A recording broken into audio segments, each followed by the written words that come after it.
Osée chapitre 9. Israël, ne te livre pas à la joie, à l'allégresse, comme les peuples, de ce que tu t'es prostitué en abandonnant l'Éternel, de ce que tu as aimé un salaire impur dans toutes les aires à blé. L'air et le pressoir ne les nourriront pas, et le moût leur fera défaut. Ils ne resteront pas dans le pays de l'Éternel, Éphraïm retournera en Égypte, et ils mangeront en Assyrie des aliments impurs. Ils ne feront pas à l'Éternel des libations de vin, elles ne lui seraient point agréables. Leurs sacrifices seront pour eux comme un pain de deuil, tous ceux qui en mangeront se rendront impurs, car leur pain ne sera que pour eux, il n'entrera point dans la maison de l'Éternel. Que ferez-vous au jour solennel, au jour des fêtes de l'Éternel? Car voici, ils partent à cause de la dévastation, l'Égypte les recueillera, Moph leur donnera des sépulcres, ce qu'ils ont de précieux, leur argent, sera la proie des ronces, et les épines croîtront dans leurs tentes. Ils arrivent, les jours du châtiment, ils arrivent, les jours de la rétribution, Israël va l'éprouver.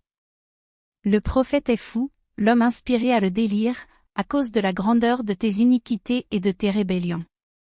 Éphraïm est une sentinelle contre mon Dieu, le prophète, un filet d'oiseleur est sur toutes ses voies, un ennemi dans la maison de son Dieu. Ils sont plongés dans la corruption, comme au jour de Gibéa, l'Éternel se souviendra de leur iniquité, il punira leurs péchés. J'ai trouvé Israël comme des raisins dans le désert, j'ai vu vos pères comme les premiers fruits d'un figuier, mais ils sont allés vers Baal-Péor, ils se sont consacrés à l'infâme idole, et ils sont devenus abominables comme l'objet de leur amour. La gloire d'Éphraïm s'envolera comme un oiseau, plus de naissance, plus de grossesse, plus de conception. S'ils élèvent leurs enfants, je les en priverai avant qu'ils soient des hommes, et malheur à eux, quand je les abandonnerai.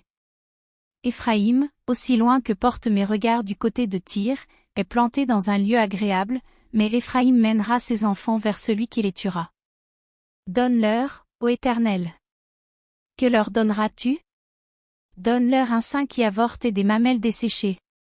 Toute leur méchanceté se montre à Gigal, c'est là que je les ai pris en aversion. À cause de la malice de leurs œuvres, je les chasserai de ma maison. Je ne les aimerai plus, tous leurs chefs sont des rebelles. Éphraïm est frappé, sa racine est devenue sèche, ils ne porteront plus de fruits, et s'ils ont des enfants, je ferai périr les objets de leur tendresse. Mon Dieu les rejettera, parce qu'ils ne l'ont pas écouté, et ils seront errants parmi les nations.